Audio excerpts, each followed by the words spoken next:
UN দুনিয়াকে warn করেছে ইসরায়েলের plan control of Gaza city dangerous escalation catastrophic consequences calamity and starvation.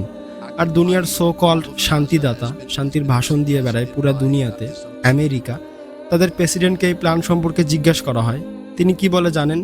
It is up to Israel. আর এই একই cassette Israel has a right to defend itself, এটা defend করা, শিশু আর বাচ্চাদেরকে মারা, স্টারভেশনকে ওয়েপেন্স হিসাবে ব্যবহার করা। তো ভাই কি বলবো, ইসরায়েল গাজা সিটি দখল করার জন্য সেখানকার লোকদেরকে জবরদস্তি ডিসপ্লেস করছে, এথনিক ক্লিনজিং করছে, দিন আর রাত হসপিটাল, স্কুল, বিল্ডিং, টেন্টস সব জায়গায় বোম বর্ষণ করছে। প্রতিদিন 100 করে লোক মেরে দিচ্ছে। কোনো রকমে বোম থেকে সার্ভাইভ করলে স্টারভেশনে মারা যাচ্ছে, এই টানতে গেলে সেখানে মারা যাচ্ছে।